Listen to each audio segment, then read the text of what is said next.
Welcome aboard. Time to grab your board and see if we can swim out into that sea of ideas.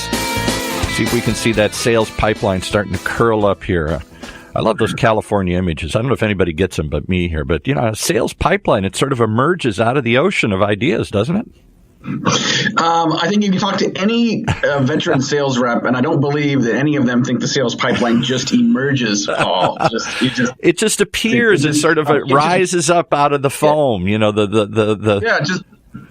Just sit back. Don't worry about prospecting. Don't worry about just being proactive. Just wait for the pipeline. Wait for the pipeline. Sooner or later, if you just keep paddling through the water, one will appear, and you can catch it and ride it.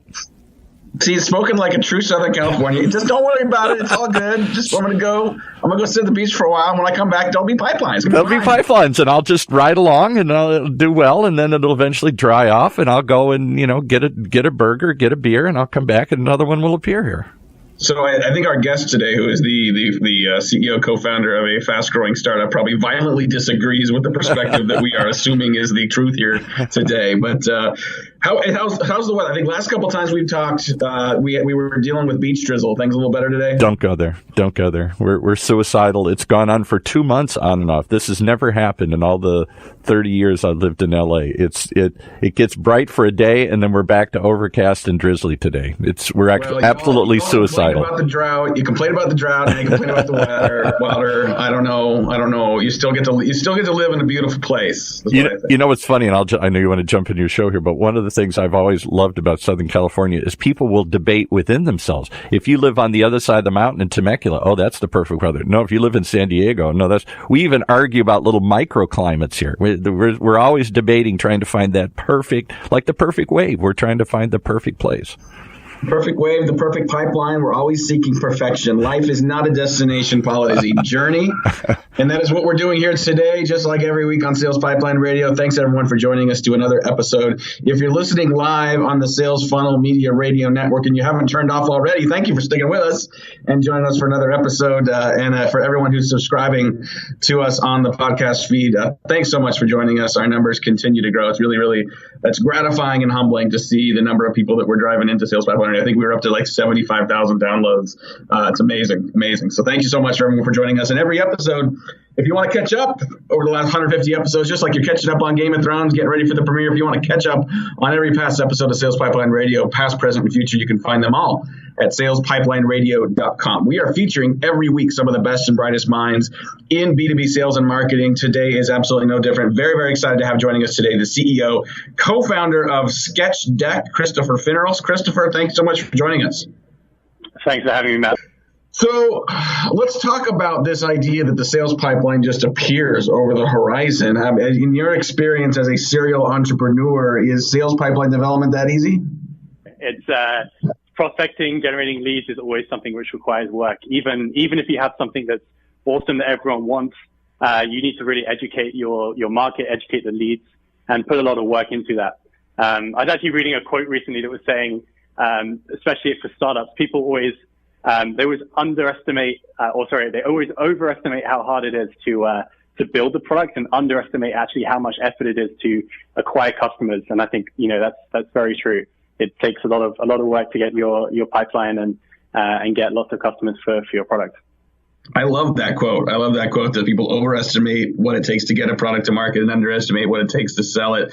I became familiar with SketchDeck a little over a year ago, working with the folks at On24 on the Webinar World event, and they got me in touch with you guys to help me with my presentation deck, and I was really impressed, not only with the quality of the design, but the process. So talk a little bit about what you guys have done at SketchDeck to kind of marry good design with good technology and process, and why that's working so well for companies that are just continuing to drive new innovation and growth in their design and efforts there.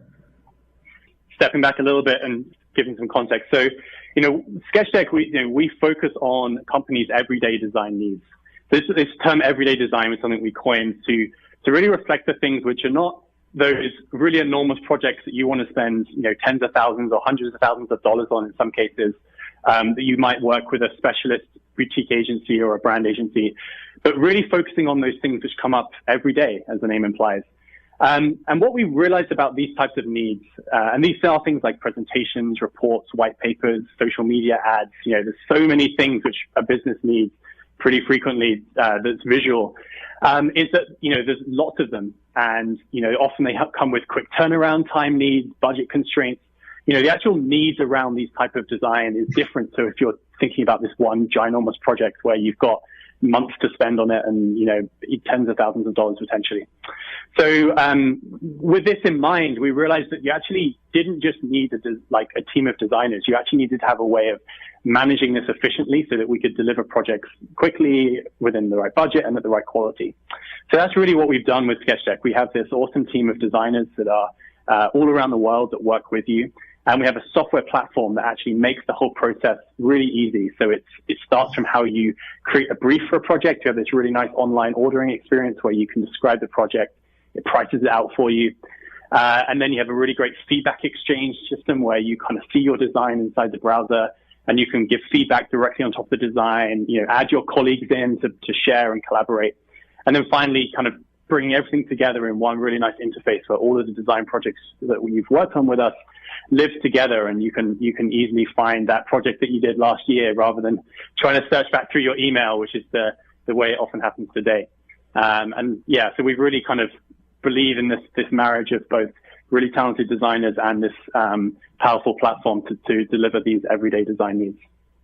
Well, you and I talked a little bit about this last year, and after I'd used SketchDeck to get my presentation ready, are you a design company or are you a technology company? Because you really do have good design, and I think a lot of companies, a lot of people have good design, but you marry that with a really efficient process and a great tool that just makes it easy to review, makes it easy to submit new stuff, makes it easy to find the old materials like you mentioned. How do you guys think about the business? How do you balance that? We're a design agency, but we're also focused on the process and technology that makes the overall process and means of getting the right design and the right deliverables done and done well and done quickly.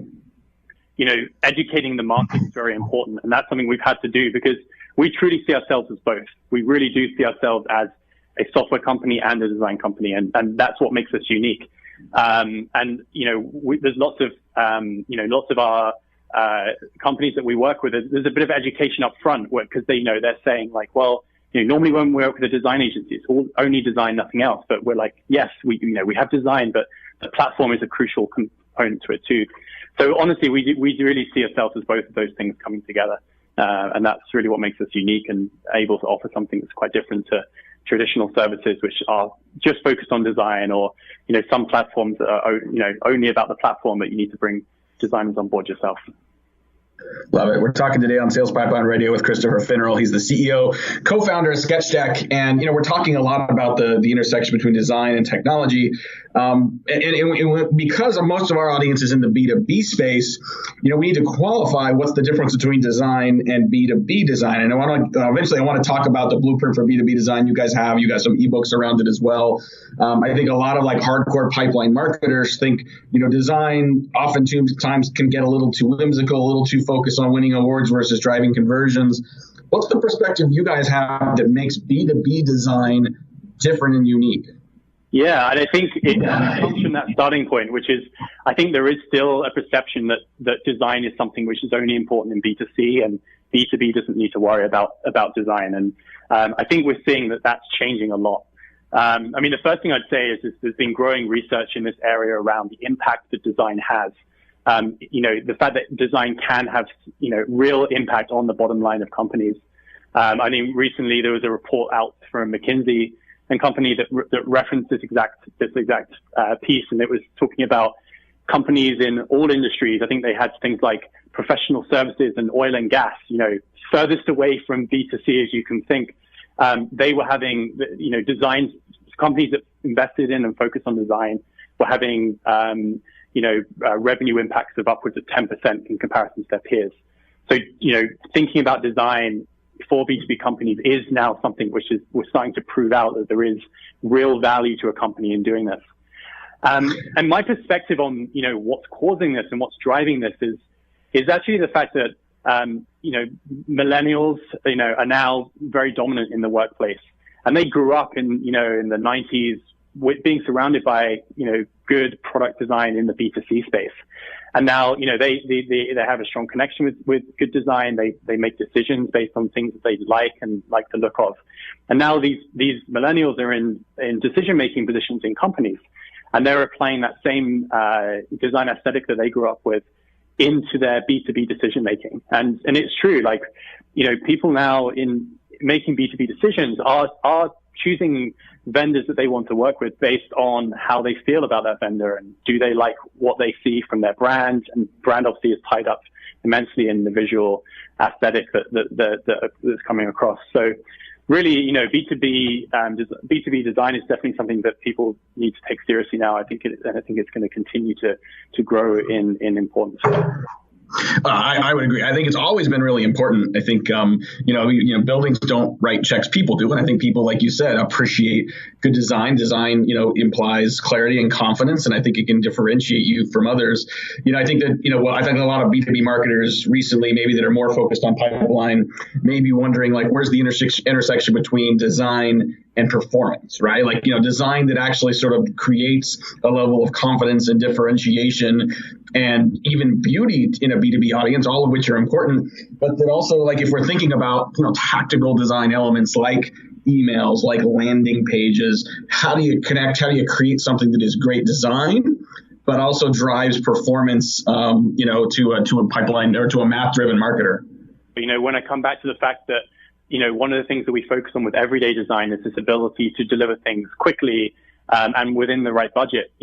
Speed and budget enables more iteration. Within marketing, we should always be thinking about A/B testing, for example, when we're thinking about emails and different ads designs and stuff as well. And if you're, some more traditional solutions might take months to get projects turned around, whereas we enable things to be turned around within a few days or a week or so. That enables this ability to test different things out and figure out within your own lead generation funnels, which things are having the most impact. And so you can optimize conversion rates and such. That's super critical for marketers. We got a couple more minutes here before our commercial break. How much education do you find that you are doing with clients on sort of the right balance of, design, performance, not watering down design to get good performance, not watering down performance on both sides? How much of what you're doing is education versus execution? Many of the marketers we work with do understand the importance of design. I think, we're still very much a startup and working with people who are innovating in their own companies. So those people often do understand the importance of design. So I'd say most of the education that we're doing right now is about our model and how it's different to a traditional agency. Most of them already grasp design. But I'd say within the broader market as a whole, there's still a lot of education that needs to be done. And we're trying to do that with things like our white paper on B2B design, because I think a lot of people in the market still don't appreciate the importance of it. And also what the challenges are to actually make B2B design happen and work at the scale that's needed. So there's still more work for us to be done there towards the broader market. We're going to take a quick break, pay some bills. We'll be right back with more with Chris Finneral. He's the CEO and co-founder of SketchDeck. We're going to be talking more about B2B design, including some materials that SketchDeck has that can make everyone who's listening be a smarter, better B2B design expert. We'll be right back on Sales Pipeline Radio. The way we do business is advancing faster than ever before. Yet amongst the disruptions, there's one pillar that stays standing through it all: the power of a relationship. Relationships are at the core of everything. So how are today's organizations developing, nurturing, and leveraging them to drive success? Download the new research report on the state of relationship marketing and learn how your team can bridge the gaps between relationships and revenue. Download your free report at HeinzMarketing.com. That's HEINZ marketing.com. Okay, as we head back to Matt and his guest, I only have one question for Matt. What did the daddy tomato say to the baby tomato as he fell behind? I don't know. Catch up. That's highly relevant to Heinz Marketing there, Paul. I like that a lot. And before, since you started, since you gave a dad joke, I have to give a quick dad joke as well. Did you know that the Swedish Navy invented the barcode? Did you know that? I didn't know that. No. The Swedish Navy, yeah. So Swedish Navy, very advanced seafaring, country. Yeah. For trade, for war, for exploration. they got ships all over the place, and it's hard to keep track of them. So they created what really became the predecessor to the modern barcode, and they did that with one main objective because they wanted the ability to Scandinavian. Do we wait for the other shoe to fall? No, it's the Scandinavian. Yeah, I did. Forgot it. I didn't. You got it right. I got it. It took me a while, a little slow. It was like Paul's like, I got it. It just wasn't funny. That's exactly it. All right. Well, we'll try and improve our jokes next time. That's a better joking person because you can just all kind of guffaw and say, please stop telling jokes all in person. I think people should send in jokes and we should read them here. That should be our new segment. We will do. That's right. If you want, any reader that's listening, if you want to send me, Matt@HeinzMarketing.com, if you want to send me your best dad joke, we will give you credit. We will link to you in the show notes. That's right. And maybe that is our new post-commercial tradition on this show that already doesn't last long enough because we're just going to waste more time with bad dad jokes. Exactly. But not anymore today because I've got a lot more I want to talk to with our guest today, Chris Finneral, who's just waiting for us to be done telling bad jokes. He's the CEO and co-founder of SketchDeck. And I do want to talk about some of the assets you guys have available. So, if you want to learn more, I highly encourage everyone to go to SketchDeck.com. We'll have a link to that in our show notes. Have a link also to your B2B design ebook.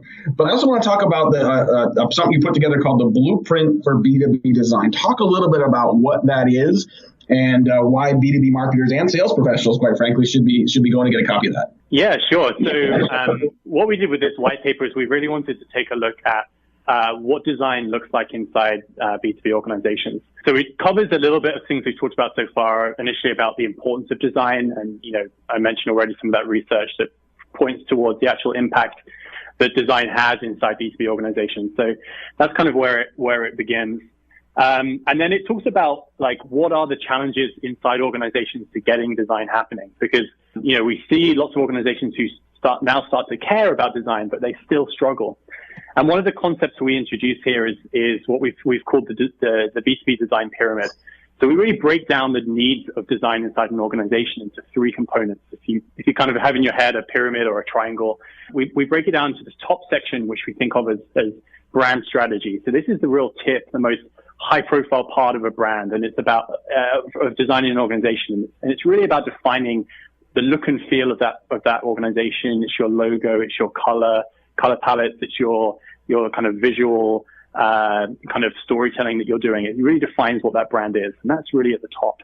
And then we have this second layer down that we really think of as flagship design, and this is things like, if you were doing some big ad on TV or you've got some kind of big event experience. These are the projects which really stand out for the business. So, very large events. And then with that, the final section we think of then is this everyday design, which is all the things which go on every single day inside the organization, which don't quite have the same individual recognition that a big flagship event has, but there's many of them. And what we talk about is what do you need to do at each of these different stages of the pyramid? Because I think one thing that people fall into is think we just need one design solution that will cover all of our needs. And reality is that does not work. Typically what we at least see is that for that very top section, that brand strategy section, that is where you want to be engaging with the best brand agencies out there. And they're the ones who can really help craft that and guide that. And that's normally in conjunction as well with some kind of internal head of brand or creative director as well, who are kind of working on that. And then this next section down, these flagship events, this is where some smaller agencies come into play, and other agencies that specialize in these types of activities really come into their own. Some companies build out teams internally to cover these types of activities as well. So, you can see already there's a different set of needs and a different solution there. And then finally, with the everyday design, this is where we really feel we come in and can play strongly here, which is you need to have a solution which can really keep up with the scale of those needs and deliver things at the speed and the budgets that are required for those design needs. And it's often this bottom section which fails because organizations try and work with maybe their traditional agencies for this, and they can really struggle, or they try and build out their own internal teams to cover this type of work, and that again doesn't quite work. And we go into details as to why that's the case. So yeah, we really wanted to kind of give this framework to people to really think about how to think about the needs that are happening inside their organization and make sure they're really picking the best solutions for each of those needs that they have. I like the way you're thinking about that, and I think it's a good framework for people to do. And I think you mentioned that too many companies will just go with sort of one design solution. What are some other mistakes that you see people making relative to B2B design, either tactical or strategic? What are things that people should either watch out for or avoid? Yeah, so the first one we've talked about is that not putting importance on design at all. So that's an easy one to fix. Like, there's lots of evidence to say that design has impact. Make sure you value design and invest in it. That's one. The second one is kind of appreciating that design is important, but ignoring the problems. And this is one that we see a lot where, so we primarily work with marketing teams, and some of the prospective customers we speak to come to us because they say, like, hey, I've got marketers in my organization who I've hired as marketers who are spending 25% of their time as designers. And this comes from the fact that people ignore, they're like, we don't need to worry about this. It will solve itself. And you end up having people in your organization doing things which they're not best skilled at, trying to then, be designers and taking a lot longer to do things and not creating the quality of work that's required. So definitely kind of watch out for just kind of ignoring the problem and sweeping it under the rug, because you do still bear that cost. It still needs to happen.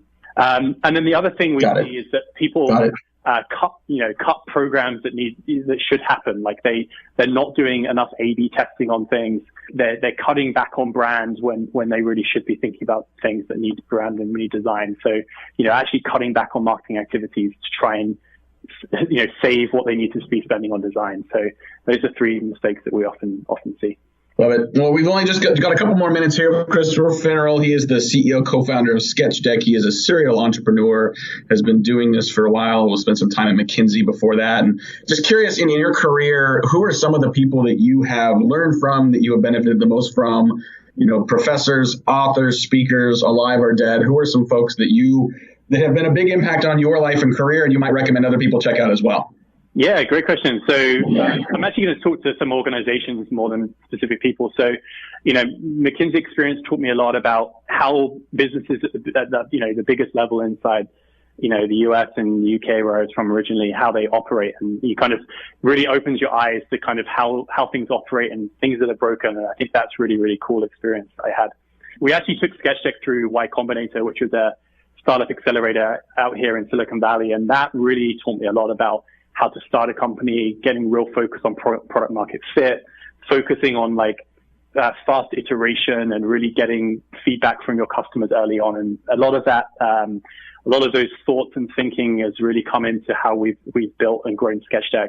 And, for anyone out there that's thinking about starting companies or, is an entrepreneur themselves, there's great resources on the Y Combinator website, and Paul Graham's essays are a great source of inspiration too.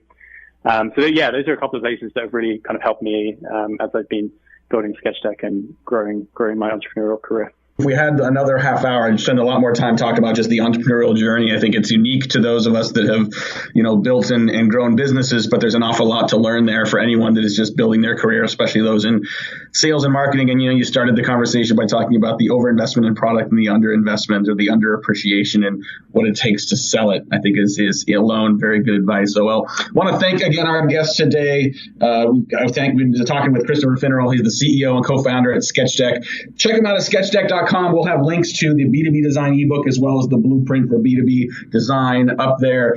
We will be here again live next week. Next week, Paul, we have Dan McDade.